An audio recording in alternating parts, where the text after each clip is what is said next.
ആദ്യത്തെ 2 കേസുകളിൽ ബഹുമാനപ്പെട്ട കോടതി പീഡനാരോപണം നിലനിൽക്കില്ല എന്നാണ് സൂചിപ്പിച്ചത്. പലപ്പോഴും നമ്മുടെ ഭരണാധികാരത്തിൻ്റെയോ ഭരണവർഗത്തിൻ്റെയോ സ്റ്റേറ്റിൻ്റെയോ ടൂളായിട്ടാണ് പോലീസ് പ്രവർത്തിക്കുന്നത്. കോടതി ഈ വ്യക്തിക്കെതിരെ എന്തെങ്കിലും പരാമർശങ്ങൾ പറയുകയാണ്, അത് നമുക്ക് വാലിഡേറ്റ് ചെയ്യാൻ പറ്റുക. നമ്മൾ തീർച്ചയായിട്ടും ആ വ്യക്തിയെ തള്ളി പറയണം. അത് രാഹുൽ മാങ്കൂട്ടത്തലിൻ്റെ കേസിലാണെങ്കിലും തന്ത്രിയുടെ കേസിലാണെങ്കിലും മന്ത്രിയുടെ കേസിലാണെങ്കിലും അങ്ങനെ തന്നെയാണ് നമ്മൾ എടുക്കേണ്ടത്. യഥാർത്ഥത്തിൽ ഇതിനൊരു പൊളിറ്റിക്കൽ ബെനിഫിറ്റ്, ഒരു രാഷ്ട്രീയ ബെനിഫിറ്റ് ഉണ്ട് എന്ന് ആരെങ്കിലും കരുതിയാൽ കുറ്റം പറയാൻ കഴിയും.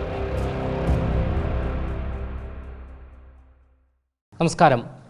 ഏറ്റവും അവസാനം 3ാമത്തെ ബലാത്സംഗ കേസിൽ പാലക്കാട് MLA രാഹുൽ മാങ്കൂട്ടത്തിലിനെ SIT സംഘം അറസ്റ്റ് ചെയ്തിരിക്കുകയാണ്. ഈ ഒരു സാഹചര്യത്തിൽ ഇപ്പോൾ മറുനാടിനോട് പ്രതികരിക്കുകയാണ് ശ്രീ രാഹുൽ ഈശ്വർ.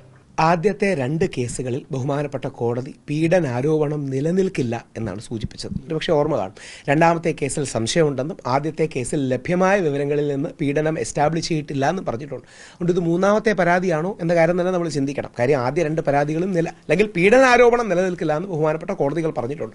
അപ്പോൾ അതിനെ ആ മെഷറോടുകൂടി ബാലൻസോടുകൂടി ഗൗരവത്തോടെ കാണണം എന്നാണ് എൻ്റെ അഭിപ്രായം. നാളെ രാഹുൽ മാങ്കൂട്ടത്തിൽ തെറ്റുകാരനാണെന്ന് കോടതി പറഞ്ഞാൽ നമുക്ക് തള്ളിപ്പറയാം, എന്താ ബുദ്ധിമുട്ട്. പക്ഷേ കോടതി പ്രഥമ ദൃഷ്ട്യാ കേസ് നിലനിൽക്കും എന്ന് പറയുന്നത് വരെ കോടതി രാഹുൽ മാങ്കൂട്ടത്തിൽ കുറ്റക്കാരനാണെന്ന് ഒബ്സർവേഷനെങ്കിലും, ഫൈനൽ വിധി വരാൻ വർഷങ്ങളെടുക്കും, ഒബ്സർവേഷനെങ്കിലും പറയുന്നത് വരെ നമ്മൾ എടുത്തു ചാടരുത്, ക്ഷമ കാണിക്കണമെന്നുള്ളതാണ് എനിക്ക് അഭ്യർത്ഥിക്കാനുള്ളത്. രാഹുൽ മാങ്കൂട്ടത്തിൻ്റെ കേസിലല്ല, എല്ലാവരുടെയും കേസിൽ ഈ അവധാനത, സൂക്ഷ്മത നമ്മൾ കാണിക്കണം. കാര്യം പലപ്പോഴും മീഡിയ ട്രയലിലൂടെ അവരുടെ കുടുംബങ്ങൾക്കും മറ്റുമാണ് ബുദ്ധിമുട്ടും വേദനയും ഉണ്ടാകുന്നത്. നാളെ നമ്മുടെ അച്ഛനും നമ്മുടെ മകനും നമ്മുടെ സഹോദരനും ഇതേപോലുള്ള പരാതികളിൽ മീഡിയ ട്രയലിൽ പെട്ടുപോകാൻ സാധ്യതയുണ്ട് എന്ന തിരിച്ചറിവും വേണം. ഈ യുവതിയുടെ കയ്യിൽ തെളിവുണ്ട് എന്നാണ് പറയുന്നത്, ഭ്രൂണമടക്കമുള്ള. ആ തെളിവ് കോടതിയാണ് വാലിഡേറ്റ് ചെയ്യേണ്ടത്. അപ്പം കോടതിയിൽ കൊടുക്കുമ്പോൾ കോടതി ആദ്യം പ്രഥമ ദൃഷ്ടിയാ നോക്കും, പിന്നീട് ട്രയൽ സ്റ്റേജിലാണ് എക്സ്റ്റൻഡഡ് നോക്കുന്നത്. കഴിഞ്ഞ 2 തവണയും തെളിവുകൾ ഉണ്ടായിരുന്നു എന്നാണല്ലോ നമ്മൾ കേട്ടത്. ആ കഴിഞ്ഞ 2 തവണയും ലഭ്യമായ വിവരങ്ങളിൽ നിന്ന് പീഡനാരോപണം നിലനിൽക്കില്ല എന്നാണ് ബഹുമാനപ്പെട്ട കോടതികൾ കണ്ടെത്തിയത്. അപ്പോൾ ആ കോടതിയുടെ വിധിയെ നമ്മൾ ബഹുമാനിക്കുകയും നമ്മളത് മുമ്പോട്ട് പോവുകയും വേണം. നമുക്കറിയില്ല, ഇനി രാഹുൽ മാങ്കൂട്ടത്തിൽ ഇതിൽ കുറ്റക്കാരനാണെന്ന് കണ്ടാൽ തള്ളിപ്പറയാൻ നമുക്കെന്താ ബുദ്ധിമുട്ട്. പക്ഷേ യഥാർത്ഥത്തിൽ വേണ്ടത് കോടതി പറയുന്നത് വരെ നമ്മൾ എടുത്തു ചാടി ഒരു തീരുമാനത്തിലേക്കോ മുൻവിധികൾ ഉണ്ടാക്കുകയോ ചെയ്യരുത് എന്നുള്ളത് വളരെ സെൻസിബിളായ മോഡറേറ്റ് ആയിട്ടൊരു പോയിന്റ് അല്ലേ.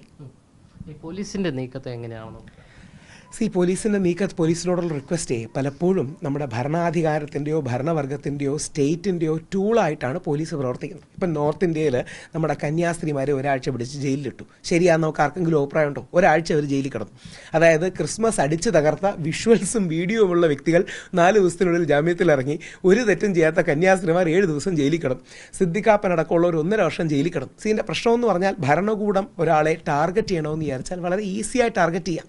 അതിനെ എന്തുകൊണ്ടാണ് നമ്മൾ എതിർക്കേണ്ടതെന്ന് പറഞ്ഞാൽ എല്ലാ കാലത്തും CPM-ഓ കോൺഗ്രസോ BJP-യോ ആപ്പോ അല്ലല്ലോ ഒരു സ്ഥലവും ഭരിക്കാൻ പോകുന്നത്. മാറി മാറി വരില്ലേ? ഏത് പാർട്ടിയാണെങ്കിലും മാറി മാറി വരില്ലേ? അപ്പം നാളെ തിരിച്ചൊരു പാർട്ടിക്ക് വേറൊരാളെ ടാർഗറ്റ് ചെയ്യാൻ കഴിയും. എന്തിന്? സാക്ഷാൽ ഉമ്മൻചാണ്ടി സാറിനെ എത്രയോ വർഷങ്ങൾ വേട്ടയാടി. നമ്മൾ ആരെങ്കിലും ഉമ്മൻചാണ്ടിക്ക് പിന്തുണ കൊടുത്തു? ഉമ്മൻചാണ്ടി സാറിനോട് ഏറ്റവും അടുത്ത് നിൽക്കുന്ന പത്രം എന്ന് പറയുന്ന പ്രധാനപ്പെട്ട പത്രങ്ങളെങ്കിലും ഉമ്മൻചാണ്ടി സാറിന് സപ്പോർട്ട് കൊടുത്തു. കാര്യം അപ്പം ഒരു പരാതി വരാം, അടിസ്ഥാനമില്ലാത്ത പരാതികൾ വരാൻ സാധ്യതയുണ്ട്. അവിടെ നമ്മൾ കുറച്ചുകൂടെ മെഷറിൽ ഇത്തരം കാര്യങ്ങൾ കാണുന്നതായിരിക്കും നന്മയുള്ളത്. കാര്യം നമ്മുടെ അച്ഛൻ, നമ്മുടെ മകൻ, നമ്മുടെ സഹോദരൻ ജയിലിൽ നിന്ന് ഒരു വ്യാജ പരാതി അകലത്തിൽ മാത്രമാണ് എന്ന തിരിച്ചറിവ് നമുക്ക് ഈ വിഷയത്തിൽ വേണം. നേരെ മറിച്ച് കോടതി ശരിയായ പരാതിയാണെന്ന് പറയുകയാണ്, പ്രഥമ ദൃഷ്ട്യാ കോടതി കുറ്റം നിലനിൽക്കുമെന്ന് പറയുകയാണ്, കോടതി ഈ വ്യക്തിക്കെതിരെ എന്തെങ്കിലും പരാമർശങ്ങൾ പറയുകയാണ്, അത് നമുക്ക് വാലിഡേറ്റ് ചെയ്യാൻ പറ്റുക. നമ്മൾ തീർച്ചയായിട്ടും ആ വ്യക്തിയെ തള്ളി പറയണം. അത് രാഹുൽ മാങ്കൂട്ടത്തലിൻ്റെ കേസിലാണെങ്കിലും തന്ത്രിയുടെ കേസിലാണെങ്കിലും മന്ത്രിയുടെ കേസിലാണെങ്കിലും അങ്ങനെ തന്നെയാണ് നമ്മൾ എടുക്കേണ്ടത്. ഇത് തെരഞ്ഞെടുപ്പിന് മുന്നേ ഉള്ള ഇപ്പോൾ തെരഞ്ഞെടുപ്പിൽ 2 പ്രധാന വിഷയങ്ങളാണ് തദ്ദേശ ഭരണ തെരഞ്ഞെടുപ്പിൽ വന്നത്. ഒന്ന്, ശബരിമല സ്വർണ്ണക്കൊള്ള CPM-നെതിരെ, രാഹുൽ മാങ്കൂട്ടത്തലിൻ്റെ സ്ത്രീ സുരക്ഷാ വിഷയം കോൺഗ്രസിനെതിരെ അല്ലെങ്കിൽ UDF-നെതിരെ. ഇതാണല്ലോ നമ്മൾ സംഭവിച്ചത്. അപ്പോൾ ശബരിമല സ്വർണ്ണക്കൊള്ള വിഷയത്തിൻ്റെ ആക്രമണത്തിൻ്റെ മുനയൊടിക്കാൻ തന്ത്രിയെ അറസ്റ്റ് ചെയ്തുകൊണ്ട് കഴിയും. രാഹുൽ മാങ്കൂട്ടത്തലിൻ്റെ വിഷയത്തിലെ സ്ത്രീ സുരക്ഷ എന്ന വിഷയത്തിന് കൂടുതൽ ഊർജ്ജം നൽകാൻ ഈ അറസ്റ്റ് കൊണ്ട് കഴിയും. അപ്പോൾ രാഷ്ട്രീയമാണോ എന്ന് ആരെങ്കിലും സംശയിച്ച് അവരെ കുറ്റം പറയാൻ കഴിയും? അപ്പോൾ യഥാർത്ഥത്തിൽ ഇതിനൊരു പൊളിറ്റിക്കൽ ബെനിഫിറ്റ്, ഒരു രാഷ്ട്രീയ ബെനിഫിറ്റ് ഉണ്ട് എന്ന് ആരെങ്കിലും കരുതിയാൽ കുറ്റം പറയാൻ കഴിയും. ഇനി നേരെ തിരിച്ച് അങ്ങനല്ല, നാളെ തന്ത്രിക്കെതിരെ ഹൈക്കോടതിയുടെ ദേവസ്വം ബെഞ്ചിൻ്റെ ഭാഗത്തുനിന്ന് പരാമർശങ്ങൾ ഉണ്ടാവുന്നു എന്നിരിക്കട്ടെ, നമ്മളെല്ലാം തീർച്ചയായും അതിൻ്റെ കൂടെ നിൽക്കും. കാര്യം തന്ത്രിയല്ല, അയ്യപ്പനാണ് വലുത്. അപ്പോൾ അദ്ദേഹം എൻ്റെ ബന്ധു ആയതുകൊണ്ടോ എനിക്ക് പരിചയമുള്ളതുകൊണ്ടോ അല്ല പറയുന്നത്, തന്ത്രിയല്ല അയ്യപ്പൻ തന്നെയാണ് വലുത്. അയ്യപ്പൻ ഉള്ളതുകൊണ്ടാണ് തന്ത്രിക്കും അമ്പലത്തിനും ബാക്കിയുള്ള എല്ലാവർക്കും പ്രാധാന്യം കിട്ടുന്നത്. നേരെ തിരിച്ച് രാഹുൽ മാങ്കൂട്ടത്തിൽ നാളെ പീഡന കേസിൽ കുറ്റക്കാരനാണെന്നോ പ്രഥമ ദൃഷ്ട്യാ കുറ്റം നിൽക്കുമെന്നോ രാഹുൽ മാങ്കൂട്ടത്തിലിനെ അങ്ങനെ അറസ്റ്റ് ചെയ്തത് ശരിയാണെന്നോ അല്ലെങ്കിൽ ആ രീതിയിൽ കോടതി ഒബ്സർവേഷൻസ് പറയുകയാണ്. ഈ ഘട്ടത്തിൽ വിധി പറയാൻ പറ്റില്ല, ഒബ്സർവേഷൻ പറയുകയാണെങ്കിൽ നമ്മൾ കോടതിയോടെ നിൽക്കും. രാഹുൽ മാങ്കൂട്ടത്തിലിനെ ജീവിതത്തിൽ ആകെ 2 തവണ ഞാൻ കണ്ടിട്ടുള്ളൂ. എനിക്ക് രാഹുൽ മാങ്കൂട്ടത്തിനോട് വ്യക്തിപരമായ യാതൊരു സൗഹൃദവും ഇല്ല. നേരെ തിരിച്ച് ഞാനും രാഹുൽ മാങ്കൂട്ടത്തിലും പരസ്പരം ഉടക്കിക്കൊണ്ട് നിൽക്കുന്ന ആൾക്കാരാണ് ആശയപരമായി. അദ്ദേഹം ഒരു നെഹ്റൂവിയനാണ്, ഞാനൊരു ഗാന്ധിയനാണ്.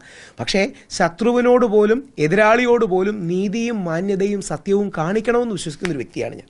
എന്തായാലും രാഹുൽ ഈശ്വർ ഇവിടെ പറഞ്ഞു വെക്കുന്നത് രാഹുൽ മാങ്കൂട്ടത്തിൽ നാളെ കുറ്റക്കാരനാണ് എങ്കിൽ പൂർണ്ണമായും തള്ളിപ്പറയുമെന്നും അദ്ദേഹം വ്യക്തമാക്കുകയാണ്. ക്യാമറാമാൻ അഖിൽ അശോകിനൊപ്പം അമൽ രുദ്ര, മറുനാടൻ മലയാളി, തിരുവനന്തപുരം.